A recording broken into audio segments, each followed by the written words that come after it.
Welcome to the WanderLearn show. I'm your host, Tapon. In this episode, I talk with Dr. Sten Odenwald about his brand new book that just came out in May 2026. It's called The Essential Book of Black Holes. Master the Mysteries of Black Holes in 12 Short Chapters. And that's not just marketing speak, it really is a short book. There's 12 chapters, but they're dense, just like a black hole. So you're going to really learn quite a bit in the book in a short amount of time, and they have some beautiful illustrations as well. So we dive into this episode, we talk all about black holes, and then we end the episode by talking about, could we possibly use a black hole as an energy source, as a power plant? I'd love to travel, and I would love to travel in space, but unfortunately, it doesn't look like it's going to be an option for me anytime soon. Enjoy this episode, and also help me get to over 500 subscribers on my Substack by joining my Substack, which is ftapon.substack.com. Thanks.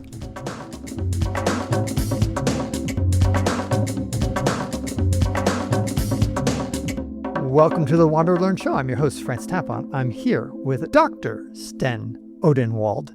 He is the author of a brand new book called The Essential Book of Black Holes. Welcome to the podcast.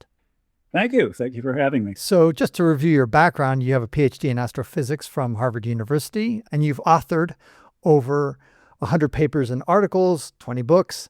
This one is a very thin book, relatively speaking, probably compared to your other ones, but like a black hole, it's very dense. Okay, all right. I'll go along with that little comedy comment there. Yeah, I mean And you have a great blog, which is called Astronomy Cafe, which has a lot of your thoughts and reflections on cosmology, and that's where people can go to find more about you.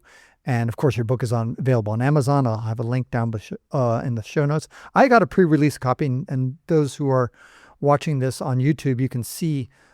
You'll be able to see a little bit of the book. What motivated you to write this book to begin with? I'm always on the lookout for topics that are popular with, the general public that require yet another pair of eyes and another way of explaining. That's how it works in popular science. I mean, there's not just one author that gets to be the popular scientist with one point of view. I mean, topics are sufficiently difficult that popular science benefits from having multiple authors talking literally about the same subject, because one particular way of talking about it might mesh with some readers and another way might mesh with others. So collectively, hopefully you get all the engaged readers involved in understanding something. But that doesn't happen if you just offer one point of view as an author. Right, and that's particularly pertinent with black holes, which I would say, in my opinion, are the most mysterious objects in the entire universe. Yeah, they're right up there with dark matter and dark energy. Good point. Yeah. Probably those are even more mysterious. Well, for me, they are truly the most mysterious elements. I mean, for me, black holes are kind of passé, Well, let's talk about the nature of black holes and like the fundamentals, so we're all on the same page. Why don't you give us a quick introduction, Dr. Odenwald? Okay, well, for many, many decades, black holes were literally a mathematical fiction. They were described by Einstein's theory of general relativity as particular solutions. They were identified as interesting mathematical objects. Nobody really had a sense that they were real physical objects, but the mathematics was so deep and so rich that you could define these objects with enormous specificity, how they behaved, what their internal structure might be, the way they deformed space-time. All of these things are mathematical concepts that can be elucidated by literally interrogating the mathematics of general relativity. Is it true that Einstein almost didn't want to believe the black holes existed? Or is that a myth? Well, yeah, I mean, he, just like quantum mechanics, and just like the Big Bang, there were things that were part of the turn of the century milieu in terms of how scientists thought of the world, which were pretty much baked in. The universe was static. Stars were the only astronomical objects, in addition to planets, of any interest. The universe, didn't do anything. It just sort of sat there. And, Einstein was, a part of this milieu just like any other scientist at that time in the early 20th century. It required retraining. And the only way that you retrain a scientist is by presenting data that really can be only easily explained by a particular mathematical theory. And so that's why we have Hubble discovering the expansion of the universe, and then that fitting very nicely into the idea of the cosmological models that came out of general relativity. And so, things progress very quickly after that. You see, in astrophysics and in physics, we use mathematics as a telescope. We use mathematics as a way of imaging things. It's not just a tool that we have in a drawer on a piece of paper. We've understood for literally centuries that there's an intimate relationship between the mathematics that we use and the way that things appear in the physical world. Right. And there's also some of physicists I've read that basically posit that the entire universe is basically a huge computer. In other words, it's computing. It's math. It's at its most fundamental level, which is an interesting idea. Yeah. Well, in a sense, I mean, you're making a reference to what's called the holographic universe model, and the idea that basically everything in the universe is quantum entangled with everything else in the universe. And that leads, and basically that the universe is one giant quantum computer. And if you want to look at it that way, we are part of the solution of one small part of that computation that's been going on since the Big Bang. I mean, it's an interesting way of looking at it. I don't find it particularly useful, but others do, and, write some very engaging books about the subject. I'm just going to highlight a couple of parts of your book on the screen here. Here you say at one point in the book, stellar evolution is very different for stars with more than about 8 times the mass of our sun. From start to finish, these stars live less than about 50 million years, which is, the sun is already 5 billion years old, just to put that in perspective. And in all cases, you end up with a supernova explosion. So these are huge stars, massive stars, at least 8 times bigger. They live like a tiny fraction of the length of our star, which is going to last for about roughly 10 billion years, and we're about halfway through. But this is 50 million, and then boom, it's a big explosion, which our star will not end with an explosion. That's amazing facts. Is it always the case, though, Doctor, that the bigger stars are going to end up with a supernova explosion, or not always? Well, it's an interesting question.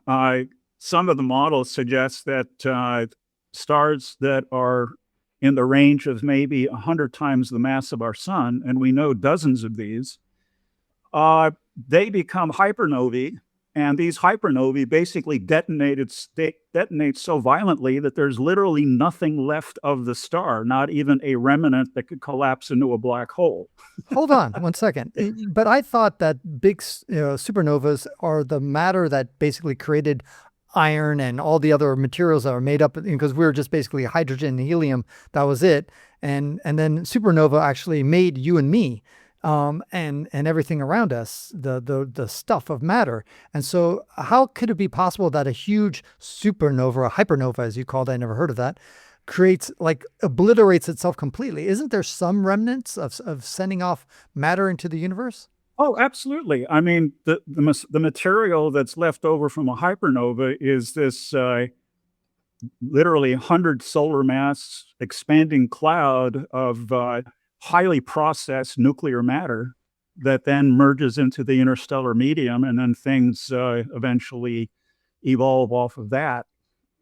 So yeah, I mean, the material is processed in the explosion and then distributed into the interstellar medium, where it can then, become part of new stars.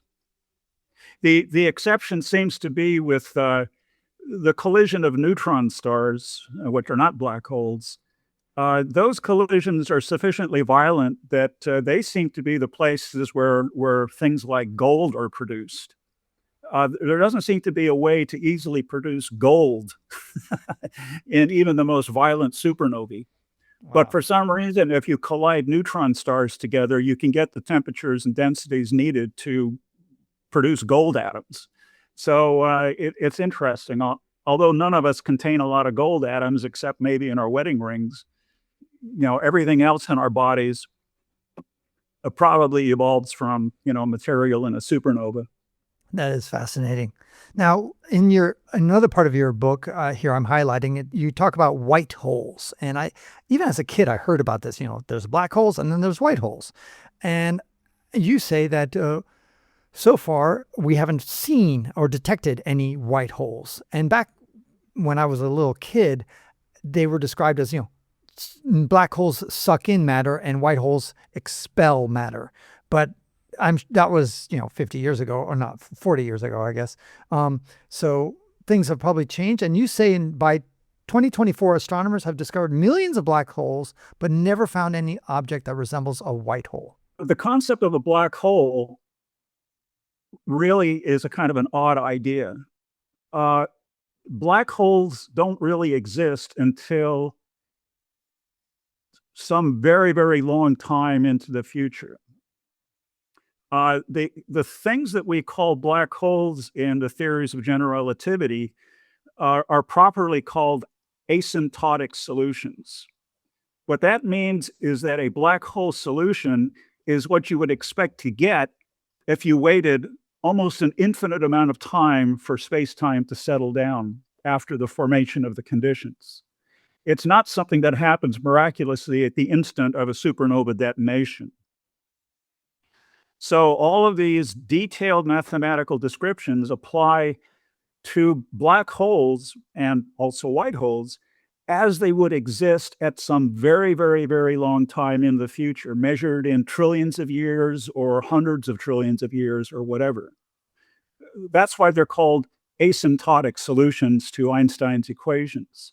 Now, the actual physical black hole that you see is still something that's in the process of formation. I mean, it might be perfectly black, but the space-time around the black hole is still in the process of reaching its final state, okay? Now, where white holes figure into this is that some of these black holes are likely to be rotating because just about everything in the universe rotates. And the black hole solutions that involve rotation have a very different internal geometry than the ones that don't. And the internal geometry of those types of rotating black holes allow for the possibility of there to be a connection to some other space-time in which everything that falls in from one and, as seen as a black hole is emitted by the other side of the black hole and forms what's called a white hole at some distant part of space-time, either in space or distant time in the future. The problem is that both of those solutions are asymptotic solutions. That means that they don't imply to, say, a black hole that's rotating that formed just yesterday. All right? The black hole that formed just yesterday or a million years ago has a very much more complicated internal geometry than these asymptotic solutions. And the reason is that in the process of formation, you've got matter moving at high speeds. You've got gravitational radiation that's flowing all over within the black hole's event horizon. It's a very unstable and unsettled environment, which allows for a multiplicity of solutions for that geometry, not just the one that produces white holes, but also other things. And it's only after you've waited trillions of years that configuration settles down into what the mathematical model says is a black hole, white hole pair, okay? You see how that works? It's all about, how these things actually do form in the physical universe and the relationship between them and what the mathematical model is. And the mathematical model only applies to what the thing is going to look like at some very remote time in the future in this sort of asymptotic solution. Some people have speculated that there are multiple universes out there, and we're just one of the many, trillions or billions or whatever, gazillion universes out there. So if you're suggesting, if I'm hearing you correctly, that the black hole and the white hole kind of are paired. Could it be that the white hole is actually in a parallel or, connected or touching adjacent universe to us? That it's not just that's why we don't observe the white holes. That it's just on the other side. Well, it could be. I mean, there's nothing that constrains how far apart in space-time the white hole and the black hole have to be. And again, it's a space-time thing. I mean, presumably all of these solutions that have white holes still apply to our particular four-dimensional space-time. That's the setting in which the mathematical solutions are computed. Now, the location of that white hole in our space-time could be a trillion years in the future or 10 trillion light years away, far beyond our observable universe horizon. So we would never be able to observe the white hole in either situation. Another reason we couldn't observe it is maybe we are inside of a white hole. I've heard of people saying that we're inside, potentially our entire universe is inside of a black hole. I don't know. What do you think of these crazy ideas? Well, it's an interesting number when you compute it. I did that when I was in high school, actually, and I said, "Wow, the radius of our universe, along with the actual density of matter in our universe, would make the radius of our universe the Schwarzschild radius of a black hole that contains all of the observable matter in the visible universe." And I thought, "Wow, that's really interesting. Now, what do you do with that?" I mean, what do you do with that piece of information? Now it's interesting because there is a way in which you can use that information, and it's called the holographic universe. The holographic universe posits that essentially everything that goes on in our three-dimensional physical world is based on phenomena going on the two-dimensional surface that bounds the volume of our universe. So all of a sudden, that event horizon, that's the cosmic event horizon, now becomes the surface upon which the essential physics that decides what goes on within our universe is occurring, and that we are quantum mechanically entangled with the things on that surface. Now, what you do with that way of looking at the universe, I have no idea whatsoever. I mean, I'm a hard-nosed astronomer, and it's not just because I'm 73 years old. I mean, I've read some absolutely amazing ideas in my life, mathematically and otherwise. But, there's a limit to what you can do with certain types of theoretical predictions. Right. I mean, I suppose people level the same complaint about string theory, that they say that it's not Yeah. testable. Well, the nice thing about this holographic universe model is it doesn't just apply to the universe. I mean, for instance, the boundary of any black hole is a two-dimensional surface, right? That's called the event horizon. And that event horizon contains information, and we can calculate how much information is present in a horizon around a black hole. Okay. And there's no particular reason why that information that's stored in the horizon of the black hole can't tell you or control what's going on within the volume of the black hole itself. It's sort of the fingerprint of what's happening inside the black hole, and it's the only thing that's accessible to us from the outside. So that's why there's a lot of interest in this holographic model, because it might be a solution to a number of thorny issues in information theory in the universe, string theory, and quantum gravity. It's a gift that keeps on giving.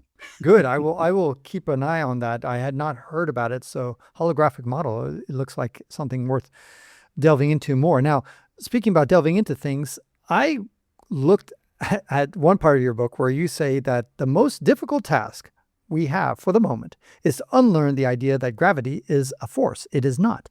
And it's fascinating because, of course, when I was in high school, I was taught that there are 5 fundamental forces. And you say, in fact, that there are only 3 honest to God fundamental forces in the universe, and gravity is not. But I have heard other people say that of all the forces, gravity is the weirdest one, that it feels like one person said it might be something from another universe because it just doesn't behave. It's so much weaker in so many ways than all the other forces. And what do you have to say about that? That maybe it's not even in our universe. That's kind of like a penumbra, a shadow of another universe, kind of filtering in through our parallel universe. Well, it's one of Einstein's famous quotes, well, famous to physicists, were probably not known to other people, is the statement that space and time are methods in which we think, they are not conditions in which we live. All right. Einstein didn't like the concept of space. He thought that space was a fiction, and it is. Pure three-dimensional space, which we all think we live in, is really a fiction. It's only this four-dimensional thing that we call space-time that has any semblance of reality. And the thing is, when we talk about space-time, I mean, I think we have all heard, so the analogy of space-time is sort of like this rubber sheet that gets deformed if you have a piece of mass sitting there, all right? And the amount of deformation is a signature of the amount of gravitational force that exists. But the thing is that this idea that space-time is some kind of a fabric is not really the proper way or the useful way to look at things. The only thing in physics and in existence that has any kind of reality to it are events along our world line occur because our world line is a string, like pearls on a string, of interactions with other world lines near us. Okay? Those interactions could be, for instance, I shine a light somewhere and that photon goes over and interacts with somebody else's retina. That interaction point is an event along the world line of the person that received that photon. So what we now think of is every particle in the universe, whether conscious or not, or whether it's an atom or a planet, has its own world line. It has its own proper time. It has its own local rules of special relativity. But they interact with other world lines near them and elsewhere in space. And so you can talk about cause and effect, okay, because it takes time for these interactions to happen. The speed of light is the limit. All right, and now we take one step further. What goes on in between these world lines is not space or time. It's nothing. If it were something, that point would be along somebody's world line or some particle's world line. The only thing that exists are events along the world lines of particles. And anything that's not on the world line of a particle simply doesn't exist. It has no effect on the particles near it or whatever. So we imagine space as being this vast canvas in which there are an infinite number of points, but almost nothing happens on any of them except those that happen to be along the world lines of particles. And now what you can do mathematically is you can collect the information from all these world lines, you can measure their curvatures, their intrinsic curvatures, and you can build up a model of what the entire ensemble of world lines is experiencing. When you do that, you discover that there is something that you like to call the force of gravity. And that's how gravity appears in relativity theory. It appears as deviations in world lines, information that's encoded in the world lines, but tells you something about the global topology of what this ensemble of world lines is experiencing. So it's not this global geometry that comes first, followed by the world lines within it. It's the other way around. The world lines are primary, and we infer that there is something bigger within which these world lines inhabit. And we call that space-time. And we can compute what the geometry of that space-time is. But it's a derivative thing. And that's why we don't call gravity a fundamental force, because we've experimented and studied 3 of the fundamental forces in nature. Within about 20 years, we had precise mathematical models for each one of these, the strong force, the weak force, and the electromagnetic force.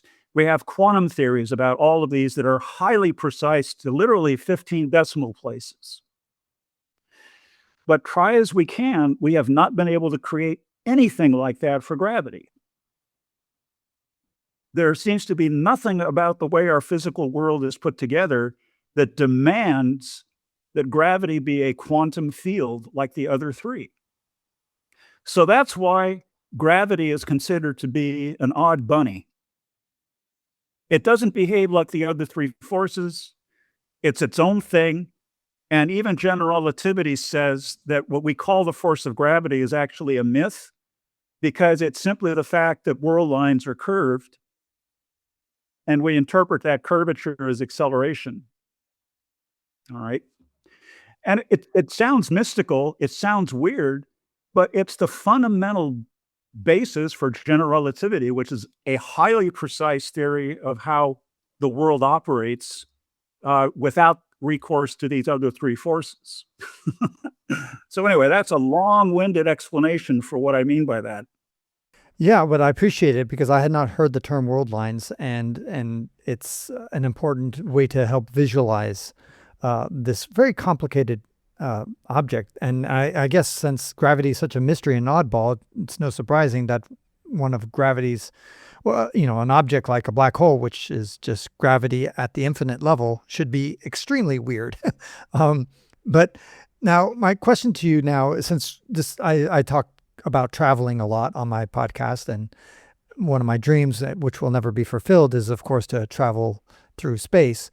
But I still like to travel through books and Well, I to recommend get that there. we get on a bicycle, because taking a bicycle trip is a good way to move through space. That's a good point. Good point. Right. Good. Touche.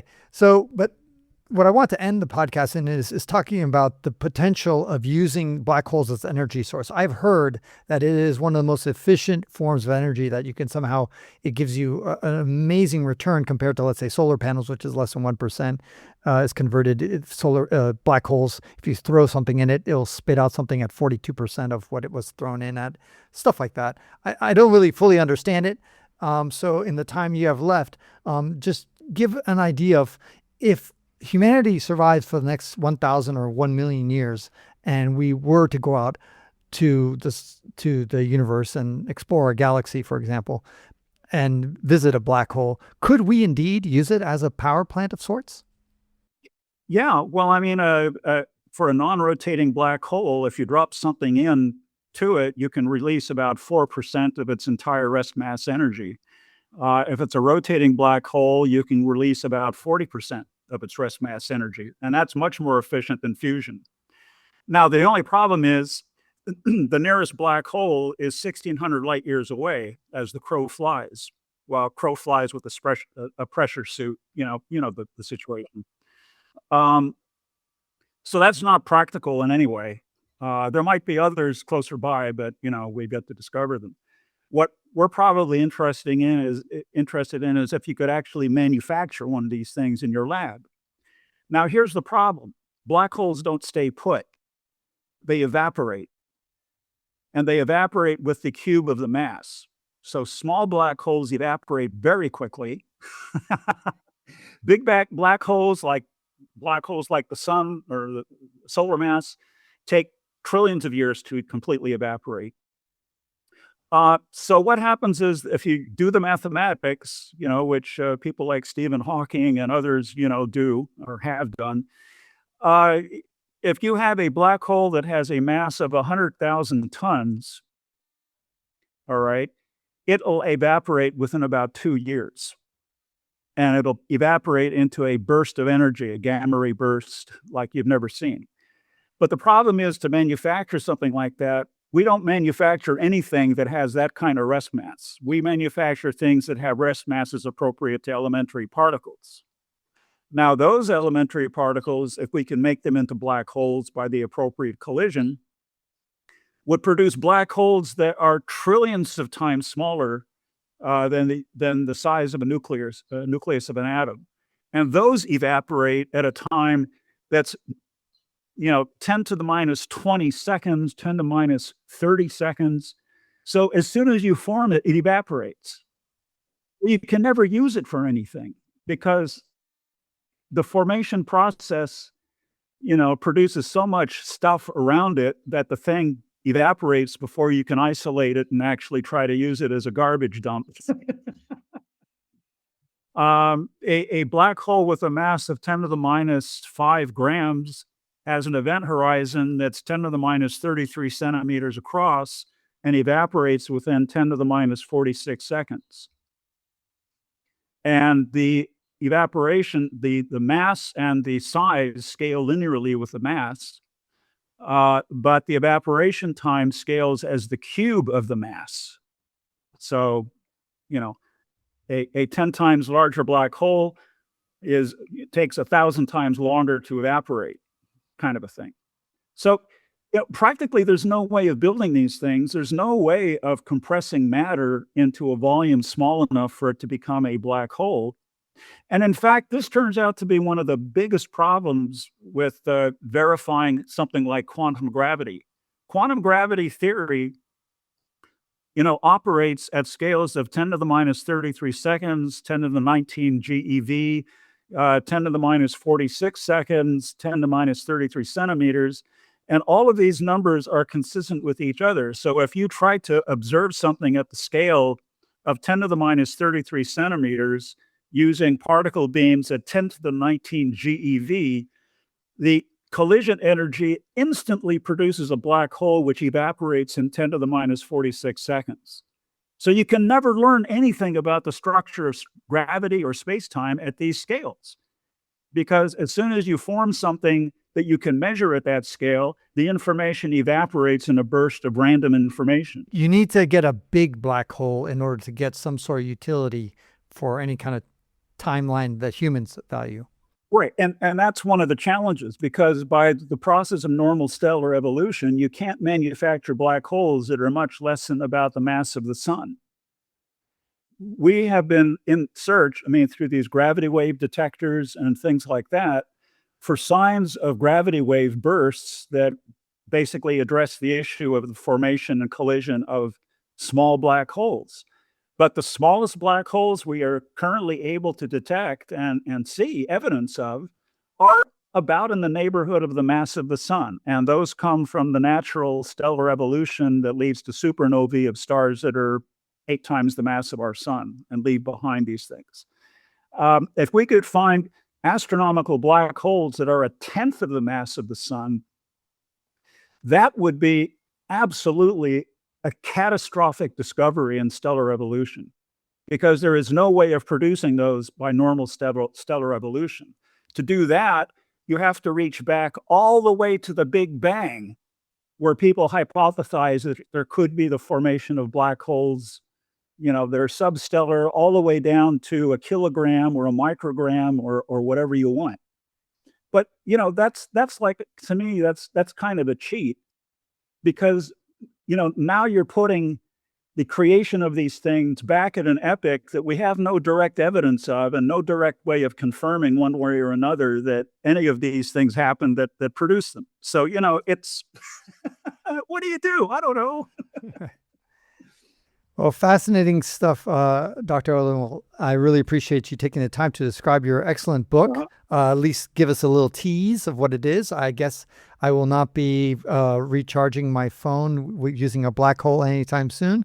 I know. But it looks like you're going to send me on a voyage. I think you said 60,000 light years away. 1,600. Oh, 1,600. Oh, that's much closer then. Great. Oh, not closer. Yeah, that's doable. Let's do it. Yeah. All right. Again, go to the links below to get the book. It's a fascinating, I showed the table of contents, and thank you again for having written it and all the books, and for taking time to share your insights onto black holes. Okay. Well, thank you very much, Francis. This has been very enjoyable. Thank you for listening all the way to the end of this WanderLearn show. I am now using Substack.com to deliver my podcast and weekly newsletter, so please subscribe to my free Substack newsletter by using the link in the show notes. Or, if you've got a good memory, browse to ftapon.substack.com. Why Tapon? Well, it's my first initial and my last name. In fact, whatever social media app you use, including YouTube, if you search for Tapon, you'll find me. So connect with me. My website is also ftapon.com. Do you have an idea, question, or comment? Leave me an anonymous voicemail at speakpipe.com/ftapon. Lastly, become a WanderLearner by joining my paid subscriptions on Substack or patreon.com/ftapon. Wherever you join, I will reward you regularly. Tell your friends to subscribe to the WanderLearn show. If you review the WanderLearn show, I'll share your review on a future episode. This is Francis Tapon, encouraging you to wander and learn.